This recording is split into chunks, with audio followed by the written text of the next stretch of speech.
주신 하나님의 말씀은 구약 성경에서 봅니다. 구약 성경 927조 잠언 15장 25절 말씀을 장성 목사가 풀어서 번역한 연이역본으로 봉독합니다. 말씀을 들으시는 이들은 꼭 그 기존의 번역본과 한번 대조해 보실 수 있기를 권면합니다. 야훼 하나님은 교만한 자의 집을 허시며 과부의 지게를 획정하시느니라. 아멘. 오늘 우리는 성령님 아래 성경 위에 하나님의 말씀을 듣기를 원합니다. 오늘 여러분들이 주목하실 설교 제목은 본문에 나오는 용어 그대로 과부의 지게입니다. 지게라고 하니 이게 무슨 말이냐? 땅의 경계를 지게라고 부릅니다. 천주교 성경에서는 이걸 경계라고 번역을 하였는데 경계라는 것은 정신적인 영역에서도 경계가 있는 것이고 물질적인 데도 경계가 있는 것이고 또 사회적인 경계도 있는 것이기 때문에 이것은 땅과 땅 사이의 토지의 주인을 구별하기 위해서 그어놓는 표식을 일컫는 것이므로 개역성경과 같이 지게로 번역하는 것이 마땅하다. 이렇게 여러분들이 이해하시면 좋겠습니다. 오늘 특별히 그 잠언 15장 25절에서 야훼 하나님은 교만한 자의 집을 허시며 하는 상반절이 있고 하반절에 과부의 지게를 획정하시느니라 하는 말이 있습니다. 오늘은 상반절에는 별로 주목하지 않겠습니다. 그건 따로 한번 시간을 내어서 상반절에 대해서 검토할 날이 있을 것입니다. 근데 오늘은 특별히 잠언 15장 25절 하반절 과부의 지게를 획정하겠다는 그 말씀에 주목하여서 오늘 우리들이 주님의 음성을 듣기를 원합니다. 미국 시간으로 어제 토요일 오전 10시 30분에서 11시 사이에 미국 펜실베니아주 피츠버그시에 있는 생명나무 유다교 회당에서 무차별 총격 사건이 또 발생했습니다. 11명 이상의 사람이 생명을 잃었습니다. 또 그 외에도 여러 사람이 지금 병원에서 아주 위중한 상태 속에서 이제 케어를 받고 있다고 합니다. 네, 이런 총격 사건을 들으면서 우리 시간은 어제 밤이었는데 저는 생생하게 CNN을 보다가 그 보도를 접하면서 마음이 무거워졌습니다. 이게 저한테 좀 트라우마가 있는데 제가 옛날에 미국에서 강해 설교를 시작하였을 때에 욥기를 강해를 시작했던 일이 있습니다.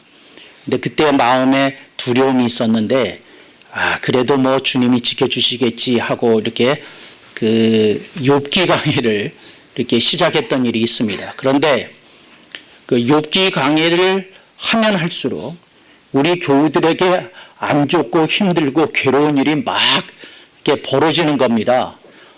그래서 이제 욥기를 보니까 제가 가는 속도로 하면 한 그 욥기의 강의를 다 끝나려고 그러면 한 5년은 걸리겠더라고요.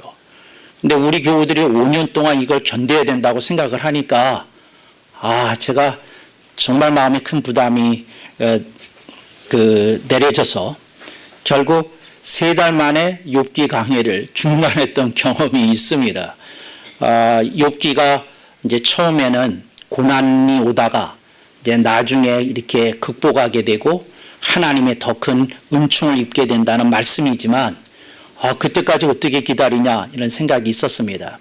그 외에도 하나님의 말씀을 제가 예비하기 위해서 증거하면 뭔가 그런 맥락이 닿는 일들이 가끔씩 생길 때마다 제 가슴이 철렁철렁하면서 생각을 하기를 내가 좀 기분 좋은 본문 하나님이 당신을 사랑하십니다. 위로하십니다. 축복하십니다.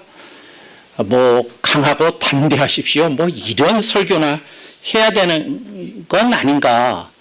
근데 왜 자꾸 기분 나쁜 본문을 선정하고 그런 일이 그 주간에 생기는 것인가 하는 그런 징크스 아닌 징크스를 생각하게 됩니다. 오늘 본문에 보니까 과부가 등장합니다. 지금 피츠버그시에서는 과부가 된 사람들이 있는 거고 부모를 잃은 사람들이 이렇게 된 거고 여러 가지 어려운 형편이 있는 사람들이 좀 생기게 된 거죠. 어디 피츠버그 뿐이겠습니까만 이제 그런 사건이 돌발하게 되니까 한번 그러한 상념에 적게 되더라 하는 말씀을 드리겠습니다. 오늘 본문에서 과부라는 용어가 등장합니다. 그런데 이 과부라는 말은 그냥 과부가 아닙니다. 구약 성경의 중요한 사람에 대한 개념 가운데 하나입니다. 그래서 구약에서 과부가 어떤 의미로 사용이 되어지는고 하니 가장 불쌍한 사람의 대명사입니다.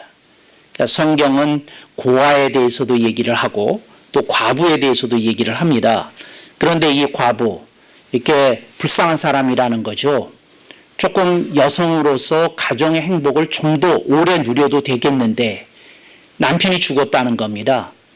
이제 자기가 속 터놓고 함께할 인생의 반려가 없다는 겁니다. 근데 이게 과부가 상징하는 것이고요. 옛날에 과부는 또 왜 이런 의미를 가지고 있었는고 하니 과부에게는 특별한 그 절차를 거치지 않으면 상속권이 없었습니다. 그러니까 과부는 잘못하면 그 남편이 갖고 있던 이 재산이나 이런 것도 다른 가문으로 넘어가면 안 되는 것이기 때문에 그냥 이 과부가 살아있는 동안에는 건드리지 않지만 과부가 죽거나 하는 일이 생기게 되면 그 죽은 남편의 형제들에게도 재산이 다시 귀속이 되는 이제 이런 일들이 벌어지게 되는 겁니다. 근데 이런 과부가 그 상징하는 것이 있는데 그게 뭔고 하니 의지할 데가 없는 사람의 상징으로 성경은 사용하고 있습니다. 그러니까 여러분들이 과부로 그냥 남편이 죽은 사람 이렇게 이해하면 안 되고 의지할 데가 없는 사람이다 이렇게 이야기하면 좋겠습니다. 그런데 성경이 과부에 대해서 얘기를 할 때 또 한 가지 주목할 만한 뉘앙스가 있습니다. 근데 이게 그 오늘 현대를 살아가는 우리들에게 조금 더 적합한 개념에 적용이 되겠습니다. 근데 그 과부가 뭐냐면 아무한테도 하소연할 수 없고 이야기할 수 없는 사람이라는 뜻이 이 과부 속에 이렇게 뉘앙스로 내포되어 있습니다. 여러분 사람이 가장 힘든 게 뭔지 아십니까? 말할 수 없는 게 가장 힘듭니다. 누가 돈 없는 거, 몸이 아픈 거, 뭐하고 별 얘기를 다 하지만 저는 개인적으로 말을 할 수 없는 사람들이 가장 힘들다고 생각합니다. 아프면 아야 할 수 있고, 괴로우면 괴롭다고 말할 수 있고, 또 그렇게 말할 수 있는 친구가 있든지, 배우자가 있든지, 형제가 있든지 한 사람은 그래도 좀 인생을 견딜 만한 사람입니다. 그런데 아무한테도 말을 털어놓을 수 없다. 이게 이 과부의 의미입니다. 여러분 부부가 그 사랑하기 때문에 연애를 했기 때문에 결혼을 하지 않습니까? 아무리 중매를 했다고 치더라도 연애 감정이 생기기 때문에 부부가 된 겁니다. 근데 부부가 살다가 어느 시점에서 벽이 생기게 되면 여러분 그게 뭔지 아시죠? 그걸 산과부라고 부르는 겁니다. 그러니까 내가 딱 부딪혔는데 이 얘기를 누구한테 하겠어요? 남편이 차라리 죽었으면 얘기할 수 있겠지만 산과부는 얘기하기 어렵습니다. 왜? 이게 집안에 흉이 될까봐, 아이들에게 누가 될까봐, 이거 함부로 얘기하지 못할 얘기입니다. 이걸 어디다 대고 얘기하겠어요? 그러니까 얘기할 때가 마땅치 않은 어떤 상황이 벌어질 수 있는 겁니다. 이게 이제 과부라는 것이지요. 여러분 성경 읽으면서 주목해 주십시오. 자기 마음속에 아픔이 있는데 그걸 드러내놓고 누구한테 말할 수 없는 사람이 인생들 주변에 굉장히 많다는 겁니다. 여러분들 그런 경험을 해보신 일이 있나요? 내가 아프고 쓰린데 어디 가서 털어놓을 때도 없고 또 한두 번 털어놨다가 후유증에 휩싸여가지고 여러분들이 말한 걸 100번 후회했던 그런 경험 혹시 없으십니까? 근데 그런 사람들이 다 과부가 되는 겁니다. 그런 아픔이 있더라 하는 얘기입니다. 두 번째 설명을 조금 해야 되겠습니다. 지게라는 말. 옛날에는 땅이 있었으면 그냥 눈대중으로 아는 겁니다. 그러니까 저쪽 주인도 알아요. 여기서 저쪽 바위까지 이게 경계지. 요 바위서부터 저쪽에 있는 오동나무까지가 경계지. 이렇게 대충 아는 게 있어요. 집안끼리. 오래됐기 때문에 거기에 무슨 펜스를 친 건 아니지만 누가 다 아는 겁니다. 근데 부인은 집에서 살림만 하고 뭐 이렇게 가서 살림을 보든지 들판을 보더라도 여기가 우리 땅이네, 그 정도 감은 있지요. 그런데 이제 문제가 생긴 겁니다. 어떻게 문제가 생겼느냐? 이게 상반절에 있는 사람인데 교만한 자가 말을 하기를 순덕이 엄마 알지? 여기 땅끝이 말이야. 여기서부터 여기까지가 우리 땅이야. 그러고 자기가 분명히 생각했던 땅의 경계, 지계를 넘어서서 땅금을 다시 획정하는 듯한 얘기를 이웃집에 있는 엄마가 얘기를 하기 시작하는 겁니다. 이 엄마가 얼마나 속이 타겠어요. 근데 이게 자기도 자기 기억에도 나는 저기까지 같은데 저쪽에서 이쪽이라 그러고 자기는 확실히 이 길을 다녀본 경험이 없으니까 이거 이러다가 땅 뺏기는 거 아니야? 이러다가 내가 정말 이 땅 하나 지켜내지도 못하는 거 아니야? 하는 불안한 감정과 피해의식에 휩싸이게 된 상황을 지금 얘기하고 있는 겁니다. 그래서 과부의 지계를 획정하시느니라 요 얘기입니다. 펜스가 없는데 땅을 뺏기게 생겼고 자기는 확실한 지식도 없고 근거도 없고 뭐 이런 상황에 대해서 얘기하고 있는 겁니다. 그래서 오늘 우리들이 뭐는 알아요. 나를 지켜야 되겠다는 건 알아요. 우리가 알아요. 내가 좀 행복해져야 되겠다는 건 알아요. 또 우리가 알아요. 우리 가족들이 다 잘 돼야 되겠다는 건 알아요. 그러니까 아는데 어떻게 해야 될지, 내가 어디에 기대해서 어떤 방식으로 해야 될지 잘 모르면 바로 그런 사람이 오늘 본문에 나오는 과부더라. 이제 이 얘기입니다. 그래서 여러분들이 오늘 본문 얘기 조금 이렇게 심각한 것까지는 아니지만 조금 진중하게 들을 필요가 있겠다 생각이 듭니다. 근데 성경은 뭐라고 얘기하는고 하니 하나님께서 그런 사람들의 인생에 개입하신다는 겁니다. 하나님께서 개입하시오. 본문엔 그거 없어요. 그런데 이제 이 본문이 우리들에게 주는 말씀을 조금 세밀하게 들으면 이렇게 됩니다. 야훼 하나님은 교만한 자의 집을 허시며, 그리고 그 사이에 히브리어 원문에 없는 말을 제가 집어넣어 보겠습니다. 가로 열고 하나님께서 개입하시어 과부의 지계를 획정하시느니라. 이제 이런 뜻입니다. 근데 여기까지는 이제 이해가 됐는데 우리들에게 주어진 문제입니다. 오늘 우리들의 인생이 어려움에 봉착했습니다. 우리가 풀기 어려운 난제 속에 부딪혔습니다. 그때에 여러분들에게 히브리어 원문에 없는 그 구절이 여러분의 마음에 와닿습니까? 하나님께서 개입하시어, 하나님께서 내 인생에 개입하시어 나를 도우셔서 내 땅도 지키게 한다, 내 영역도 지키게 한다, 내 인생이 안정되게 하신다. 이걸 믿을 수 있느냐, 이 얘기입니다. 네, 예를 들자면 이런 총격 사건이 벌어졌잖아요. 하나님 말씀합니다. 거기 총격 사건에서 겪었던 사람들 내가 개입해서 그들의 지계를 확정해서 저들의 인생이 안정이 되게끔 내가 보호해주겠다. 근데 그런 사건이 벌어졌을 때 그런 삶의 현장에서 내가 그런 걸 느낄 수 있겠는가? 이제 이겁니다. 그래서 오늘 본문은 우리들에게 이런 말씀을 던지고 있는 겁니다. 네가 어려움에 처했을 때에 너의 이름이 과부인 건 아니야? 이거 첫째 묻고 있는 겁니다. 말하고 싶은데 말할 데가 딱히 없는 사람, 혹시 너 아니냐? 이 본문은 우리들에게 묻는 겁니다. 그래서 여러분, 성경은 여러분들에게 이렇게 격려합니다. 여러분들이 과부를 벗어나기를 격려합니다. 그래서 여러분들이 다른 아무한테도 말할 수 없는 거 하나님께 말하고 예수님께 말하고 성령님께 말하는 여러분이 되실 수 있기를 바랍니다. 이게 신앙의 문입니다. 신앙의 문이라는 게 뭐냐? 과부에서 벗어나는 겁니다. 그러니까 아무데도 사람한테는 아무데도 어떤 기관이나 처소에도 말할 데가 없는데 하나님께는 말할 수 있겠다 하는 사람은 과부에서 벗어나는 겁니다. 그런데 그런 상황 속에서 머무르고 있고 고통만 겪고 있다면 그 사람의 인생이 심히 안타깝지만 이건 길이 안 열리는 겁니다. 그래서 여러분들이 성경의 말씀을 들으시고 여러분들이 과부로부터 벗어나야 됩니다. 할 말은 해야 됩니다. 사람에게 하는 것이 아니라 하나님께 해야 됩니다. 털어놓아야 됩니다. 여러분들이 간절하게 그런 걸 하기 시작할 때 이게 신앙의 문입니다. 많은 이들이 교회를 다니는데 기도에 대해서 절절한 기도의 문을 닫습니다. 저는 그런 분들한테 감히 얘기합니다.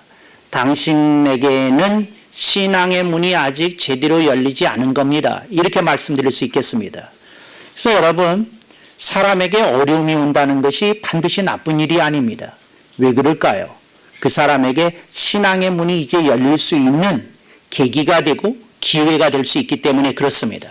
그래서 여러분들이 아하, 하나님은 나한테 과부를 벗어나라고 얘기하시는 거구나. 이제 요거 하나 들으실 수 있으면 좋겠다 하는 생각입니다. 두 번째, 하나님은 우리들에게 이렇게 말씀합니다. 내가 개입하면 지게가 획정이 된 걸 아느냐? 이걸 다른 말로 번역하면 이런 뜻입니다. 내가 네 인생에 개입하면 네 인생이 안정될 수 있는 거, 불안을 떨쳐낼 수 있고 공포를 이겨낼 수 있고 네 삶에 대한 그 막연한 어떤 시달림으로부터 네가 해방될 수 있는 걸 아니냐? 이제 이런 걸 우리들에게 제기하는 겁니다. 여러분, 신앙에 그런 것이 없다면 저는 감히 얘기합니다. 아무도 종교를 가질 필요가 없고 아무도 신앙을 가질 필요가 없다고 저는 얘기합니다. 오늘 우리들에게 살아 역사하시는 하나님이라는 개념은 그 하나님이 우리들의 인생에 너끈히 개입하셔서 오늘 우리들의 지게를 획정해 주실 수 있다고 말씀하고 있다는 겁니다. 그래서 이거 이제 믿어야 되는데 이게 참 어려운 건 사람이 현실에 부딪히게 되면 현실이 언제나 커 보입니다. 현실이 언제나 대단해 보입니다. 언제나 현실이 압박을 줍니다. 그래서 뭐를 이겨내지 못합니까? 뭘 이겨내지 못하냐면 현실 너머에 계시는 하나님을 만나 뵙지 못합니다. 이거 정말 어려운 얘기예요. 그래서 인생이라는 건 그 양면의 딜레마에 빠져 있습니다. 이게 뭐냐면 문제가 없고 편안할 때에는 하나님이 필요 없어서 하나님과 상관없이 삽니다. 그런데 막상 문제가 봉착해서 하나님이 필요할 때가 되면 문제만 커 보이기 때문에 하나님이 전혀 보이지 않습니다. 이게 양쪽 딜레마예요. 그런데 누가 저에게 묻기를 그래도 하나님이 보일 수 있는 찬스는 어느 쪽이 더 많습니까? 하고 묻는다면 문제에 봉착한 인생이 그래도 그나마 하나님을 만날 수 있는 계기가 될 수 있습니다. 이 사람 자기 힘으로 안 된다는 거 본인이 절절하게 느끼고 있거든요. 하나님 저는 안 됩니다. 믿음도 없습니다. 내 인생 이렇게 뒤죽박죽 되어 있습니다. 까딱 잘못하다가는 엉망진창 되게 생겼습니다. 하나님 어떻게 해주셔야 되겠습니다. 네, 이게 지게를 획정해달라고 하나님께 호소하는 겁니다. 근데 이런 호소가 여러분의 심령 속으로 또 나오는데 그때에 믿음이 있어야 됩니다. 하나님이 내 인생에 개입하기를 기뻐하시는 하나님이라는 그런 믿음을 가져야 됩니다. 그런데 여러분이 현실을 보면 현실이 혼란스럽지 않습니까? 그러니까 이치로 해결이 안 되는 그런 온갖 것들이 너무 많이 있지 않습니까? 그리고 복잡하고 뭐하고 그러지 않습니까? 누가 저한테 한번 이런 난센스 퀴즈를 물어본 일이 있어요. 제가 신학교에서 조직신학을 가르치고 있을 때인데 목사님 성경의 반대말이 뭡니까? 제가 하도 질문하라고 그러니까 요놈들이 모여서 회의를 했대요. 나중에 알아보니까. 그래서 대학원에서 가르칠 때 일인데 목사님 성경의 반대말이 뭡니까? 그런데 그 전에 물었던 게 있어요. 그게 뭐냐면 하나님의 반대말이 뭡니까? 이거 물었어요. 하나님의 반대말. 어느 생각이 들어간 거예요. 네, 제가 1초도 안 걸리고 대답했다는 거 아닙니까? 하나님 반대말. 오늘 하나님 반대말은 안 가르쳐 드릴 거고 오늘은 성경의 반대말만 하자고요. 그래서 이제 저한테 물었어요. 성경의 반대말이 뭡니까? 하고 물었어요. 그래서 제가 묻기를 이렇게 묻었어요. 종이책으로 말이냐? 하고 물었어요. 종이로 말하냐? 페이퍼. 그랬더니 무슨 말인지 못 알아듣더라고요. 그 성경의 반대말이 페이퍼로는, 종이로는 페이퍼스, 신문이다, 이런 얘기를 했어요. 그게 어떻게 그렇습니까?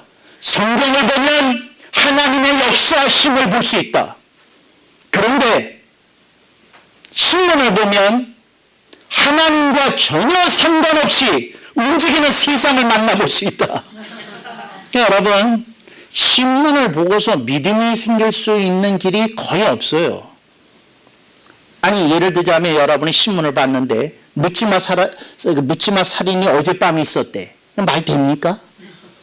또 신문을 보는데 또 거기서 뭐 중앙아시아에서 온 우리 고려인들이 불의하는 소리를 알아듣지 못해가지고 대피를 안 해가지고 화재에 뭐 중상을 입고 실려가는 일이 생겼대요. 뭐 죽기도 하고. 이게 말이 됩니까? 이게 하나하나 다 말이 안 되는 일들만 온갖 있는 거예요. 또 어떤 이는 뭐 대학에다가 평생 모은 400억의 재산을 바쳤대요. 그런데 뭐 회장은 뭐 400억의 또 뭐죠? 부정 횡령을 했대요. 그러니까 신문 보면 이게 말이 되는 얘기입니까? 그게 온통 말이 안 되는 얘기만 이렇게 잔뜩 여러분들의 삶 속에 이렇게 들어오지 않습니까? 이게 그 얘기예요. 하나님께서 인생에 개입하시면 과부의 지게를 획정하시느니라. 이게 이렇게 믿어지기가 여러분이 언론 보도를 너무 믿고 계시기 때문에 여러분이 그런 걸 너무 보시기 때문에 이게 믿어지지가 않는다는 거예요. 근데 여러분, 그래서 신앙의 문이라고 그러는 겁니다. 신앙의 문은 첫째는 기도의 문이고요. 둘째는 여러분들이 그럼에도 불구하고 하나님께 길이 있다. 이걸 믿어야 되는 겁니다. 근데 이게 과부의 지게를 획정하시느니라 하는 것의 뜻입니다. 그래서 이걸 해본 이들은 이것이 사실인 걸 알아요. 그런데 어떤 이들은 이 신앙의 문을 죽을 때까지 안 엽니다. 죽을 때까지 안 열어요. 안 열어요. 근데 이걸 열으셨으면 좋겠다는 생각이 드는데 이게 안 들어요. 제가 재밌는 얘기를 들었어요. 그게 뭐냐면 박 선생님에 관련된 얘기입니다. 우리나라에서 알아주는 제가 한국 철학자 중에 이분은 정말 학자답다 하고 생각했던 서울대 철학과의 박종원 교수님이 계셨어요. 근데 부인이 아주 신실한 크리스찬이었답니다. 그래서 부인이 평생 기도했답니다. 평생. 이분이 철학은 철학대로 가르치고 교회 나가서 예수님 믿고 구원받기를 그렇게 평생 했답니다. 그랬는데 그 친구들도 예수 믿는 교수들이 많아서 그렇게 전도를 했는데, 근데 이분이 평생 이러고 사셨답니다. 나는 철학자의 자존심을 지켜야 될 그 사명이 있다고. 그러니까 내가 그분이 직접적으로 그렇게 표현을 안 하셨습니다만 저급한 신앙의 세계로 가면 나는 진정한 철학자나 학자가 아니게 되는 게 아니냐. 그러니까 나는 이 지성의 세계에 머물러 있어야지. 감성을 터치하는 이 신앙, 저속한 이 레벨로 내가 떨어질 수는 없는 것 아니냐. 그러셨대요. 이분이 말기에 어려운 병을 투병을 하시는데 병상에서 계시다가 의지를 꺾고 주님을 영접하시고 돌아가셨다는 겁니다. 저는 이걸 김영석 교수님이 쓴 글을 읽다가 알았어요. 김영석 교수가 그랬다는 거예요. 근데 그 김영석 교수님도 참 재밌는 분이에요. 글을 썼는데 이분이 예수 믿고 돌아가신 건 반가우면서도 좀 찜찜한 거예요. 끝까지 학자적인 자존심을 좀 지켜줬어야 되는 건 아닌가? 이런 찝찝함이, 그렇게 글을 썼어요. 제가 읽어봤더니. 그런데 또 한 분은 제가 소설가로 존경하는 분이 하나 계시는데 이분 소설이 지금은 읽는 사람이 아무도 없더라고요. 월탐 박종화 작가이신데 이분이 아주 우리나라의 역사 소설계의 이렇게 대표 작가 같은 분이셨습니다. 유지연 선생보다도 더 선대이신데, 근데 하여튼 그러신 분이었어요. 그런데 이분이 또 평생 예수를 안 믿고 뭐하고 막 그랬는데 또 집안 식구들이 이제 죽을 날이 얼마 안 남았다니까 믿어서 손해볼 게 뭐 있어요? 믿어서 손해볼 게 뭐 있어요? 믿어서 손해볼 게 뭐 있어요? 그랬는데 이분이 이러셨답니다. 그래 믿지 뭐. 믿어서 손해볼 거 없다는데. 그러다가 다음날 눈이 떠지면 나 어제 한 말 취소한다. 그러다가 끝끝내 나는 작가로 남겠다. 그리고 뭐예요? 이제 돌아가셨어요. 그래서 제가 어떤 분들이 신앙적으로 기독교의 복음을 거부하고 끝까지 버티는 분들을 보면 이 두 박 선생님이 생각이 납니다. 그런데 저는 이 본문에 있는 말씀 보면서 그 두 분을 한번 생각해 보는 겁니다. 뭘 보는 거냐면 이게 그 너머가 보이기가 쉽지 않다는 겁니다. 그 너머가. 한번 해보면 되는데 그 너머를 보기가 쉽지 않다는 겁니다. 그러니까 사람들은 보여야 뭐 하거든요. 근데 이게 보이지 않는 상태에서 뭘 한다는 게 이게 참 쉽지 않은 일이잖아요. 여러분들이 이 자리에 앉아 계신 분들 가운데도 어떤 분들이 그런 분들이 있을 거예요. 아, 그 보이면 저 할지요. 근데 안 보이지 않습니까? 제가 그런 분들한테 하는 유명한 얘기가 있습니다. 안 보이기 때문에 해봐야 됩니다. 안 보이기 때문에. 보이면 그저 믿을 것도 없습니다. 보이면 안 보이기 때문에 믿어야 되는 겁니다. 안 보이기 때문에. 이걸 안 보이기 때문에 믿는 것이라는 그 생각을 해보시기 바랍니다. 제가 사람 관찰이 취미잖아요. 제가 미군에 있을 때에 그 취미가 뭐냐면 그 이렇게 베테랑 그 전쟁에 직접 참전한 경험이 있는 군인들 만나러 다니는 게 제 취미 생활 중에 하나였어요. 그러니까 휴일이 됐다, 토요일이 있다, 기지에 있다, 그럼 제가 돌아다니면서 군인들 이렇게 찾으러 다녀요. 그러면 군인 중에 이 배지에 그 실전 경험이 있는 사람들을 표시하는 마크가 있어요. 아, 저 사람은 실전 해본 일이 있구나. 그러면 내가 막 쫓아가가지고 나 잠깐 얘기하고 싶은데 내가 커피 사주겠는데 그 얘기 좀 할 수 있냐? 이제 그러면 그 사람이 몇 분 얘기할 건데 한 10분만 얘기해 주면 좋겠다. 그래서 이제 다녔어요. 그래서 제가 묻는 질문이 두 거예요. 어느 전쟁에 참전했느냐? 그 다음에 두 번째, 사람을 죽여본 경험이 있느냐? 이렇게 물어봐요. 근데 그러니까 전쟁에 해가지고 사람 죽인 경험이 있다. 그리고 눈을 보면 눈에 써 있어요. 제가 이 가인의 표가 있다는 걸 그래서 알아요. 이 눈에 이게 써지더라고요. 그러니까 사람을 죽여본 일이 있는 사람 눈에 써져 있어요. 여러분 교통사고를 통해서라도 사람 죽여본 일이 있는 사람은 눈에 써 있어요. 내가 보면 알아요. 그 사람 눈을 보면. 아, 이 사람 죽여본 경험이 있구나. 이게 눈에 써지더라고요. 그래서 그랬는데 내가 이제 그런 질문을 하는 거예요. 그랬는데 내가 그 사람한테 하는 말이에요. 그 사람이 죽는데 그 죽었잖아요. 내가 이제 적군으로 쏴 죽였지만 그랬는데 사람이라는 생각은 드냐? 사람의 생각이 그러니까 이게 전투가 끝나고 베렉스로 돌아와서 막사로 돌아와서 그게 이렇게 그런 생각이 드냐? 내가 물어봤어요. 생각이 드냐? 그랬더니 하는 말이 뭐냐면 대부분 다 그런 대답을 하더라고요. 군인이었을 때는 그 생각이 안 든대요. 딱 제대하고 나니까 들더라고요. 제대하고 나니까.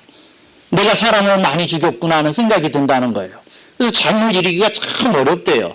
군인이었을 때는 적군을 죽였다는 생각이 드는데 딱 민간인이 되니까 그게 견딜 수가 없다는 거예요. 이걸 견딜 수가. 그래서 그런 사람들 만나서 얘기를 해보면 그랬어요. 근데 그 중에 한 중사가 있었는데 스태프 사전. 그런데 이 사람이 그런 얘기를 하다가 이런 얘기를 하는 거예요.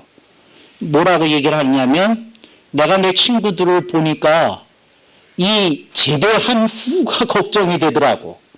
군에 있을 때는 그래도 적군을 죽였다는 의식으로 살았는데 그런 것이 걱정이 되더라고. 그런 얘기를 하더라고요. 여러분 그때 제가 그분한테 했던 얘기가 그거예요. 왜 사람의 일을 사람으로 풀려 하느냐. 사람이 할 수 없는 일을 하나님께 갖고 가야지. 제가 그런 얘기를 한 일이 있어요. 여러분 문제를 그 문제로 풀려고 하면 풀 길이 없습니다.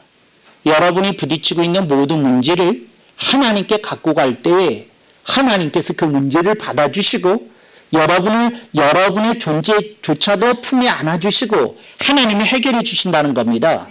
근데 이게 열려지면 신앙의 문이 열려지는 겁니다. 교회를 50년 다녀도 어떤 사람은 신앙의 문이 안 열려요. 그냥 자기가 일한 거 가지고 살아요. 자기가 알고 있는 것 가지고 살아요. 이 신앙의 문이 한번 열려야 됩니다. 이제 그 열리는 게 뭐냐? 아하, 하나님께서 개입하시어 과부의 지게를 획정하시듯이 하나님께서 내 인생에 개입하기를 원하시고 내 인생의 지게를 획정해 주기를 원하시는구나. 이걸 이제 여러분들이 뭐라고 설명할 길이 없는데 이렇게 딱 하고 받아들여서 마음속에 하나님이 여러분의 인생을 이렇게 끌고 가실 수 있도록 하는 것이야말로 하나님의 역사가 나타나는 것이다. 이 말씀을 드리고 싶어요. 애들이 수학을 배울 때 그 공식을 배우고 이제 암기할 걸 배우고 그다음에 문제 푸는 법을 많이 배우지 않습니까? 그런데 이제 수학을 가리키니까 사실은 수학의 실력이 안 늘어요. 근데 뭘 가르쳐야 되느냐면 사고력을 가르쳐야 되거든요. 그래서 뭐를 볼 때 궁금증이 먼저 일어나게 되고 그 궁금증에 대해서 답을 구하려는 마음이 생겨야 수학에 대한 취미가 붙어지고 그 다음에 수학의 원리가 좀 더 이렇게 피부에 와닿게 되는 게 있거든요. 근데 지금 우리나라의 수학 교육은 어떻게 가느냐 하면 이렇게 갑니다. 수학을 가리키고 수학을 통해서 논리를 끌어내려고 그래요. 근데 그게 아니라 사고를 통해서 수학이 나와야 되는 거거든요. 사고력을 통해서. 제가 지금 무슨 말씀을 드리는지 알겠어요? 여러분들이 원하는 건 수학적인 답이에요. 딱 어떤 걸 이렇게 해가지고 딱딱딱딱 계산돼가지고 딱 이렇게 해가지고 된다는 걸 보고 싶은 걸 미리. 근데 여러분에게 필요한 건 그런 수학적인 사고도 있지만 여러분들이 조금 사고력을 있는 사고를 생각해 보실 수 있기를 바랍니다. 나로서 안 되는 것이기 때문에 하나님이 필요한 것이구나. 나에게 한계가 너무 분명하기 때문에 한계를 뛰어넘는 분에게 내가 의지해야 되는 거구나.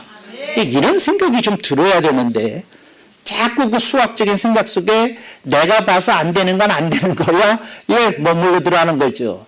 근데 그러면 정말 답이 없지 않겠습니까? 여러분의 인생이 그걸 좀 넘어서서 사고력을 갖고 뭐 하실 수 있기를 바랍니다. 이런 얘기 들어보신 일 있나요? 그 달걀을 뭐 세우는 거 해보셨어요? 달걀 세우는 거? 달걀 세우는 거 해보는데 나는 초등학교 2학년 때 달걀을 세웠어요. 근데 어떻게 세웠느냐면 내가 달걀 세우라고 해서 어려운 게 뭐 있어? 그러고 달걀 밑을 깠어요. 그리고 세웠어요. 그랬더니 그렇게 세우는 건 누구든지 다 하겠다. 그랬어요. 네가 분명히 이렇게 친구한테 한 말이에요. 네가 분명히 달걀을 세우라고 그랬지 달걀을 깨트리면 안 된다는 말은 네가 안 했잖아. 그런 거예요. 그랬더니 그 친구가 그래 그럼 내가 수정을 할게. 그러면 이게 뭐 짜장면 먹기 내기였거든요. 근데 너 낼 수 있어. 그래서 나 할 수 있다 그랬어요. 친구들 모였는데. 근데 두 번째 그러면 달걀을 깨트리지 않고 달걀을 세워야 된다 그랬어요. 선생님도 관심 있으셔가지고 와서 보셨어요. 근데 제가 어떻게 했느냐면 양쪽에 책을 받쳐놓고 달걀을 세웠어요. 내가 얘기했어요. 네가 아무것도 의지하지 않고 달걀을 세워야 된다는 말 하지 않았잖냐. 결국 난 짜장면 얻어먹었어요. 제가 지금 무슨 얘기를 하려는 거냐면 친구는 수리적인 사고를 하고 있었어요. 수학적인 사고를. 나는 그렇게 생각한 게 아니라 그 말에 대한 답을 생각하고 있었어요. 이게 논리고 사고입니다. 그러니까 여러분들은 달걀을 너무 어렵게 생각해요. 달걀 세우는 걸. 어려운 거 하나도 없어요. 밑에 조금 까면 돼요. 내가 해보니까. 어려운 거 하나도 없어요.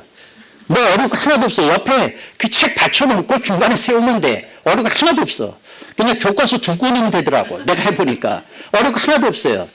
제가 지금 무슨 얘기를 하려는지 아시겠어요?